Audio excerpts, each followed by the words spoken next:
हैं 10 की दहाड़। मैं हूं स्नेहलता शुक्ला और आज लखनऊ में लगेगी 17 मेयर की पाठशाला। बड़ी खबर, 199 नगर पालिका अध्यक्ष भी शिरकत करेंगे। सभी 544 नगर पंचायत अध्यक्षों के शामिल होने की खबर है। इंदिरा गांधी प्रतिष्ठान में ये ट्रेनिंग सेशन रखा गया है। सभी 60 निकाय के अध्यक्षों के लिए ये ट्रेनिंग रखी गई है। इसमें सीएम योगी, दोनों डिप्टी सीएम मौजूद रहेंगे। नगर विकास मंत्री ए के शर्मा भी कार्यक्रम में मौजूद रहेंगे। मकसद है कि जिन्होंने शपथ ग्रहण कर ली है, 544 नगर पंचायत के अध्यक्ष, 144 नगर पालिका के अध्यक्ष, इन्हें और 17 मेयर, इनकी पाठशाला लगेगी। इन्हें ट्रेन किया जाएगा और हर एक शहर को चमकाने की जिम्मेदारी किस तरीके से निभाई जाए, इस बात के गुर सिखाए जाएंगे। तो देखिए, कह सकते हैं नगर निकाय की पाठशाला है ये। इसका मकसद क्या है? देखिए, निकाय में काम करने के लिए तरीकों की ट्रेनिंग दी जाएगी। निकाय में विकास करने के तौर तरीके बताए जाएंगे, सिखाए जाएंगे। सीएम योगी विकास करने का फॉर्मूला बताएंगे, तरीका बताएंगे। ब्रजेश पाठक, केशव प्रसाद मौर्य, दोनों डिप्टी सीएम भी मंत्र देंगे। एकजुट होकर निगम, नगर पालिका और नगर पंचायत में विकास का मंत्र दिया जाएगा। नगर पंचायतों में साफ सफाई का ध्यान रखने पर खास जोर दिया जाएगा। तो अब देखिए, शपथ ग्रहण समारोह हो चुका है। अपने अपने शहरों की, अपने अपने पालिका और नगर पंचायतों की जिम्मेदारी उठाएं।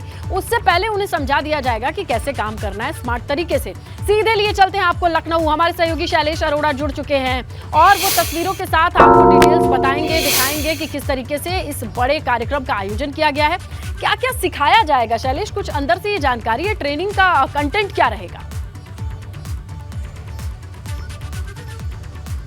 श्रीलता, देखिए, आज की जो ये पाठशाला है, प्रदेश भर के 17 नगर निगम, 544 नगर पंचायत अध्यक्ष और 199 नगर पालिका अध्यक्ष, यानी कुल 760 निकाय हो जाते हैं। यहाँ पर उनको बताया जाएगा कि किस तरह से उन्हें अपने काम करने, उनकी जिम्मेदारियाँ क्या है, उनके अधिकार क्या है, उन्हें जो बजट होता है, देखिए, नगर निगम को जो मिलता है वो किस तरह से मिलेगा, जो उनकी निधि होती है वो किस तरह से मिलेगी, यानी एक एक चीज़ के बारे में बारीकी से बताया जाएगा।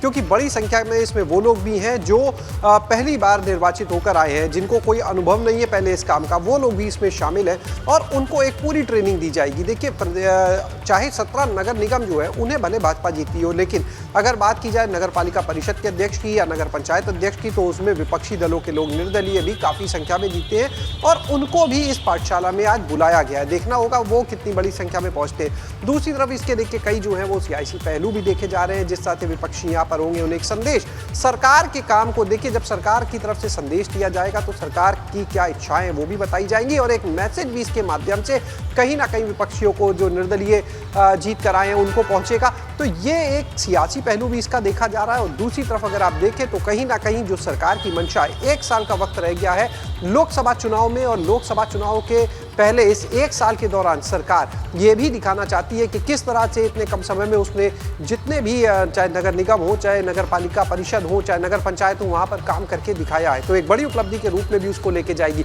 तो तमाम तरीके के पहलू, चाहे वो विपक्षियों को संदेश देने की कोशिश, जो अपना संदेश देना चाहती है भाजपा वो देने की कोशिश, या इन लोगों को ट्रेनिंग देके क्योंकि देखिए, जो निर्वाचित होकर आता है वो किसी भी दल का हो, लेकिन जनप्रतिनिधि है और ऐसे में उनको उनके अधिकार अगर पता होंगे तभी वो बेहतर तरीके से जो उनकी जिम्मेदारियां हैं उसकी डिलीवरी कर पाएंगे।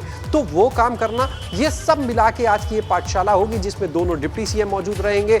अगर सुबह की बात करें तो कुछ ही देर में देखिए डिप्टी सीएम केशव प्रसाद मौर्य यहाँ पर पहुंच जाएंगे और उसके बाद में शाम को जो समापन समारोह होगा 4 बजे, उसमें सीएम योगी खुद मौजूद रहेंगे और वो टिप्स देंगे। आपने बिल्कुल बारीक बात कही है कि जो विपक्षी दलों से जीते हुए कैंडिडेट होंगे, जनप्रतिनिधि होंगे और जो निर्दलीय होंगे, उनके लिए ये इवेंट कहीं ना कहीं इस बात का एहसास भी दिलाएगा कि हम कितने बड़े ऑर्गेनाइजेशन के अंडर में हैं और उनके मन पे जो छाप पड़ेगी उसका असर उनके शहर पे दिखाई देगा। तो ये रणनीति विन विन वाली सिचुएशन लगती है। क्या चीजें निकल के आएंगी, जरूर दर्शकों को बताएंगे आपके जरिए। शैलेश, शुक्रिया जानकारी के लिए। आगे बढ़ते हैं, बात करते हैं मुजफ्फरनगर में पहलवानों के समर्थन में आज खाप पंचायत की खबर मिल रही है। ऐतिहासिक गांव सोरम में दोपहर 12 बजे सर्व खाप पंचायत होनी है। हरियाणा, पंजाब, राजस्थान, यूपी के खाप चौधरी इसमें शामिल होंगे। सोरम पंचायत के लिए ये माना जाता है कि ऐतिहासिक पंचायत होती है। जब जब ये पंचायत लगती है बड़े फैसले निकल करके आते हैं। तो आज का दिन दोपहर 12 बजे का वक्त बहुत खास माना जा रहा है। 28 खापों के चौधरियों के, सरपंचों के शामिल होने की खबर है। जनता नहीं रहेगी, लेकिन इन खापों के प्रतिनिधि रहेंगे, खाप चौधरी रहेंगे। शोरम चौपाल जो लगती है तो यहाँ से बड़े बड़े फैसले निकलते हैं। क्रांति से लगाए अभी तक जितनी बार भी खापों का ये बड़ा सम्मेलन एकजुट होता है, फैसले लेकर के आता है। चलिए सीधा लिए चलते हैं आपको सोरम। हमारे सहयोगी अनुज बने हुए हैं। सुबह के वक्त जहां मौजूद थे वो पंडाल खाली था, लेकिन मंच सजा हुआ था, और अब जब जहां मौजूद हैं वक्त धीरे धीरे बढ़ रहा है। क्या हलचल बढ़ रही है सनुज? हाँ देखिए, हलचल तो बढ़नी शुरू हो गई है। लोगों का जो आना जाना है वो शुरू हो गया है। सुरक्षा के बेहतर और पुख्ता इंतजाम है वो किए गए हैं। पहले आपको पंडाल दिखा देता हूं कि इसी पंडाल में आज जो पहलवान हैं उनके आंदोलन का भविष्य तय होगा। यहाँ की बड़ी रणनीति बनेगी कि आखिर अब पहलवानों को हक दिलाने के लिए करना क्या है, आगे की रणनीति क्या बनानी है। और इस सोरम पर लखनऊ और दिल्ली ही नहीं, पूरी दुनिया की नजरें टिकी हैं, क्योंकि सोरम की पंचायत चाहे 10 मई 1857 के गदर की बात रही हो या देश की आज़ादी में कोई भी बड़े आंदोलन की बात रही हो, बड़े फैसले लेने की बात रही हो, इसी सोरम की पंचायतों में खापों ने बड़े फैसले लिए हैं। अब मैं आपको दिखाना चाहूँगा कि जो लोग हैं वो धीरे धीरे यहाँ पर जो आना है वो शुरू हो गए हैं, और जो हुक्के की गुड़गुड़ाहट है वो हुक्के की गुड़गुड़ाहट यहाँ पर सुनाई दे रही है। इलाके के मौजूद लोग हैं, यहाँ आकर बैठ के इनसे बात कर लूँगा। ताऊ जी, एक चीज़ बताइए, कहते हैं कि सोरम तो हमेशा बड़े फैसलों के लिए जाना जाता है, आज क्या बड़ा हो सकता है? आज जी बस कुछ भी निर्णय ले सके चौधरी साहब, बड़ा फैसला जाएगा बहुत तकड़ा। अच्छा। हाँ, यहाँ के जो निर्णय है वो सीधे भयंकर निर्णय हो, बड़े निर्णय लिए जाए आज यहाँ पर। सब चौधरी आवेंगे, वैसे चौधरी बुला रखे आज, वैसे आम आदमी कोई वैसे नहीं रहेगा। बहुत बड़ा निर्णय लिया जाएगा यहाँ से। अच्छा, बड़ा निर्णय लिया जाएगा। अच्छा, खापों के मुखिया रहेंगे, भीड़ नहीं बुलाई? खापों के मुखिया रहेंगे, भीड़ नहीं बुलाई यहाँ से। ताऊ जी, ये कहते हैं कि यहाँ तो जो भी होता है बड़ा निर्णय होता है, और कड़े और बड़े फैसलों के लिए खाप जानी जाती है। आज बड़ा ही फैसला हो, जो भी हो, जो आज भी होगा, जो बड़ा ही होगा। अच्छा, बड़ा ही चौधरी साहब, क्या बड़ा फैसला हो सकता है, क्या उम्मीद लग रही है? क्या बताएं इसके बारे में, ये तो हाईकमान ही लेंगे ना निर्णय। जो खाप चौधरी बुलाए हैं वही निर्णय करेंगे इस बात का, क्या वो फैसला लिया जाएगा। दिल्ली कूच करना है या यहीं अपने जिले में प्रदर्शन करना है मुख्यालयों पर, हाँ तो ये तो वही बता सके इस बात। ताऊ जी, वैसे क्या हो सकता है, सब अंदाजा तो लगा रहे हैं ना? अभी कुछ पता नहीं क्या होगा। खाप चौधरी नहीं इतना कोई आदेश करने का, इतना कुछ नहीं बता सकते। मतलब वही बड़ा होगा कुछ ना होगा। ये मान सम्मान की लड़ाई है, हमारे इज्जत की लड़ाई है हमारी है। हाँ, मान सम्मान की लड़ाई है। हाँ, देखिए, ये इलाके के मौजूद लोग हैं कि जो यहाँ पर जो जिम्मेदारी हैं उन जिम्मेदारियों को संभाल रहे हैं। और सबसे बड़ी बात यह है कि सोरम में पश्चिम उत्तर प्रदेश की जो 28 खापें हैं उनके जो मुखिया हैं, चाहे धामा खाप की बात हो, चाहे तोमर खाप की बात हो, चाहे देश खाप की बात हो, चाहे बालियान खाप की बात हो, तमाम खापों के जो मुखिया हैं वो यहाँ पर जुटेंगे। और इसी के साथ ही राजस्थान, पंजाब, पश्चिम और उत्तराखंड, यहाँ के भी जो तमाम मुखिया हैं वो यहाँ पर जुटने जा रहे हैं। और जो भी फैसला होगा वो बड़ा होगा, कड़ा होगा। क्या होगा इस पर सबकी नजरें टिकी हैं, क्योंकि सोरम ने कभी छोटी बातों के लिए कभी पंचायत का ऐलान नहीं किया है। और जब आज यहाँ सोरम में बड़ी महापंचायत यहाँ खाप के मुखियाओं की होने जा रही है तो यहाँ बड़ा निर्णय होगा। ये देखिए, सुरक्षा के बेहतर पुख्ता इंतजाम यहाँ पर किए गए हैं। चप्पे चप्पे पर जो सख्त पहरा है वो यहाँ पर सुरक्षा का जो चक्रव्यूह है वो यहाँ पर रचा गया है। और जो तमाम लोग हैं उनका आना जाना शुरू हो गया है। ये वो लोग हैं कि जिनको यहाँ पर व्यवस्था संभालनी है। चौधरी साहब, व्यवस्थाएं तो दुरुस्त हो गई हैं पूरी? बिल्कुल। हाँ, अच्छा, जैसे कह रहे हैं कि क्या होगा, सबके मन में एक सवाल है, क्या होगा, क्या हो सकता है? देखो, जब खाप चौधरियों का फैसला हो उसमें कुछ पता नहीं चलता क्या होगा। चौधरी लेंगे फैसला, और जो उनका फैसला होगा उसमें पता नहीं क्या हो जा। ऐसी पंचायतें यहाँ पहले भी मुगल काल तक चली आ रही, और उसमें फैसले लिए गए और मैं मान्य भी है। ऐसा नहीं हुआ कि भाई फैसला ले लिया और वो मान्य नहीं होगा, मान्य होगा। पहले उन्होंने कह दिया सिर कलम होना तो सिर कलम ही होना।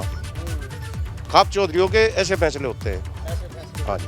तो चूंकि पहलवानों के हक की बात है, भाई आप ये देखिए कि नरेश टिकैत हैं, हरिद्वार वो गए थे और पहलवान किसी की सुनने को तैयार नहीं थे, लेकिन बड़े का सम्मान रखा। तो अब तो जिम्मेदारी इन लोगों की भी बन गई है, तो कुछ बड़ा ही होगा। बिल्कुल, पहलवानों की यह समझदारी कि उन्होंने मान ली बात, और चौधरी साहब ने हमारा सही टाइम पर फैसला लिया कि वहाँ जाकर उन पहलवानों के जो है ना में मेडल गंगा जी में प्रवाहित कर रहे थे, उन्हें रोका। क्यों भाई साहब, वैसा बड़ा ही होगा? ये तो चर्चा, आंदोलन भी बड़ा ही होगा। कुछ न कुछ जो भी करेंगे चौधरी निर्णय लेंगे वो कठोर ही लेंगे, निर्णय कठोर लिया जाएगा। हल्के फुल्के में बात नहीं बनी। नहीं, बिल्कुल नहीं बनने की हल्के फुल्के में। सर्वखाप पंचायत है, सब सर्व जातीय है, हर खाप का चौधरी आने की उम्मीद है।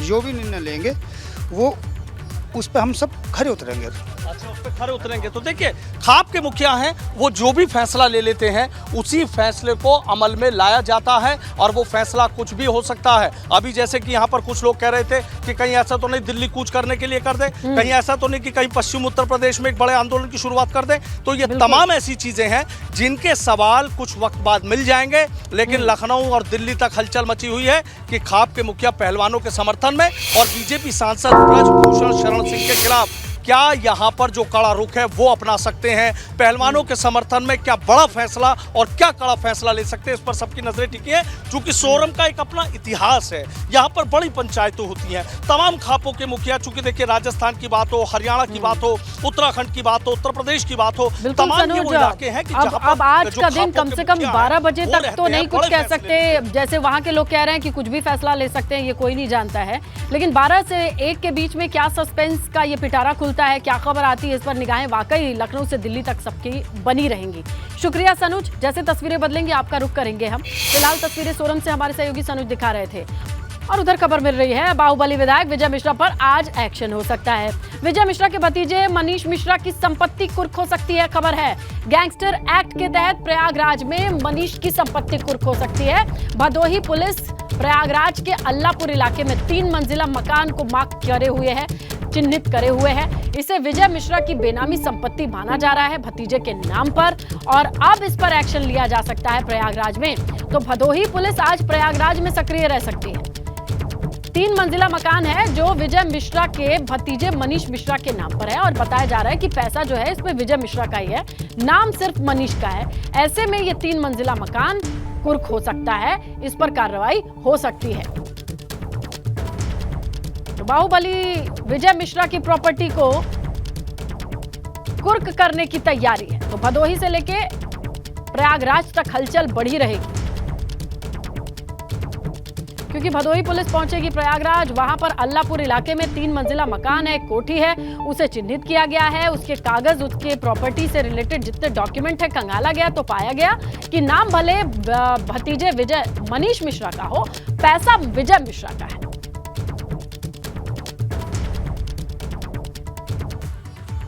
तो समझिए बाहुबली पर कुर्की वाला एक्शन क्या है। ये एक्शन ये है, बाहुबली और पूर्व विधायक विजय मिश्रा की संपत्ति पर एक्शन है। प्रयागराज में विजय मिश्रा के भतीजे मनीष की संपत्ति को कुर्क करने की तैयारी है।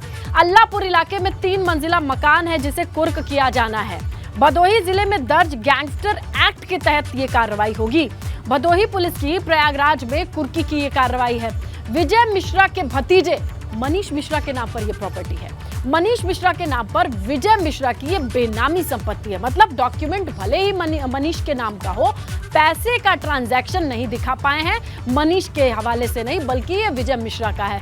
इसलिए इस पर अब गैंगस्टर एक्ट के तहत कार्रवाई की गई है। इस एक्ट में ये दायरे में ये आता है कि इस मकान को कुर्क कर दिया जाए, जो प्रयागराज के अल्लापुर में है, जिसको आप स्क्रीन पे इस वक्त देख रहे हैं। 3 मंजिला कोठी है, इसे कुर्क किया जा सकता है।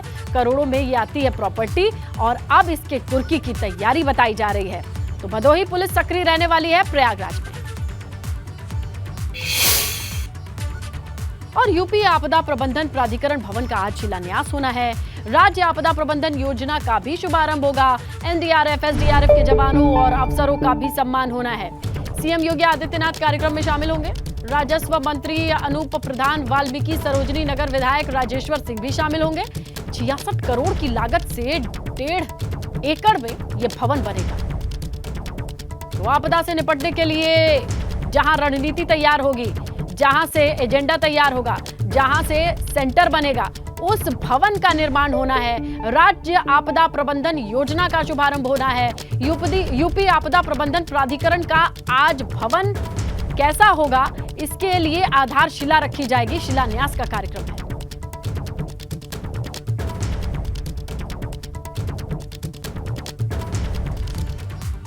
और भारत नेपाल के बीच व्यापार को लेकर बड़ी सौगात की खबर है। रुपई डीहा में बने यूपी के लैंड पोर्ट का आज शुभारंभ होना है। पीएम मोदी और नेपाल के पीएम इसका उद्घाटन करेंगे। लैंड पोर्ट सोनौली का भी आज शिलान्यास होना है। दिल्ली में सुबह 11:30 बजे का ये कार्यक्रम है। वर्चुअली दोनों पीएम जुड़ेंगे। तो देखिए, पड़ोसी देश नेपाल जो कि लैंड लॉक्ड कंट्री है, किसी भी तरीके से सीमाएं समुद्र से नहीं लगती हैं, ऐसे में आयात निर्यात की निर्भरता भारत पे सबसे ज्यादा रही है और इसको और मजबूती देने के लिए दो बड़ी चीजों का आज आगाज होना है। रुपईडीहा में यूपी का लैंड पोर्ट और दूसरी तरफ सोनौली बॉर्डर पर लैंड पोर्ट का शिलान्यास होना है। इससे काफी राहत मिलने वाली है। कई ऐसी जरूरी चीजों का आयात नेपाल के लिए जो जरूरी है वो अब इस पोर्ट में सहायक साबित होगा। और आज देखिए, यूपी में बीजेपी की टीम 21 मोर्चा संभालने वाली है। बीजेपी के मास जनसंपर्क अभियान के तहत प्रेस कॉन्फ्रेंस की खबर है। लखनऊ में मनोज तिवारी वित्त मंत्री सुरेश खन्ना जानकारी देंगे। केंद्र सरकार के 9 साल के कामकाज का ब्यौरा देंगे।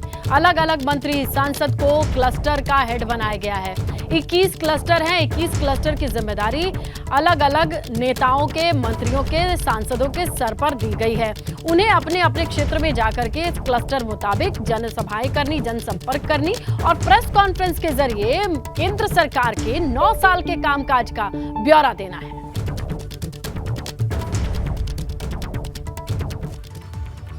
तो भाजपा की रणनीति को समझिए। यूपी के सभी 80 सीटों पर फोकस है और यहां लोकसभा की हर सीट को जीतने का लक्ष्य है।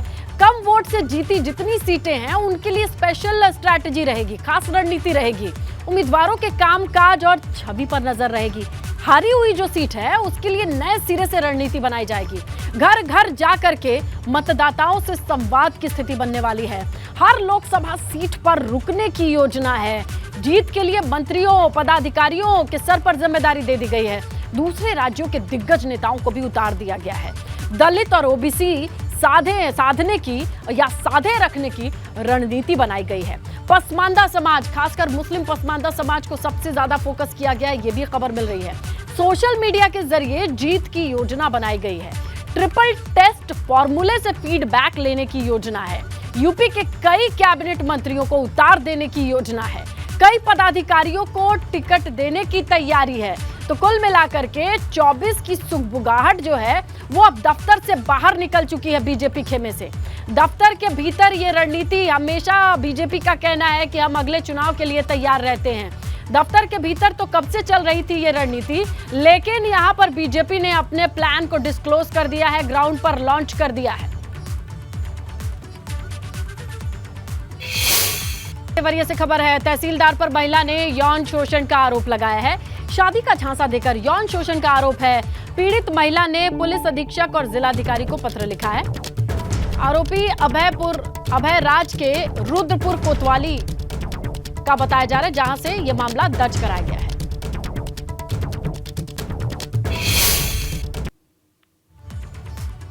तो देखिए, देवरिया से खबर है, तहसीलदार पर महिला ने यौन शोषण का आरोप लगाया है। शादी का झांसा देकर यौन शोषण का आरोप लगाया है। पीड़ित महिला ने अब पुलिस अधीक्षक और जिलाधिकारी को चिट्ठी लिखी है, न्याय की गुहार लगाई है और आरोपी है तहसीलदार अभय राज, जिनका नाम है। इनके ऊपर रुद्रपुर कोतवाली में मुकदमा भी दर्ज हो गया है। महिला का आरोप है कि शादी का झांसा देकर यौन शोषण किया और अब अभय राज के ऊपर मामला दर्ज कराया है। महिला ने चिट्ठी लिख करके न्याय की गुहार भी लगाई है। अब इस पूरे मामले को लेकर के जांच की बात सामने आई है।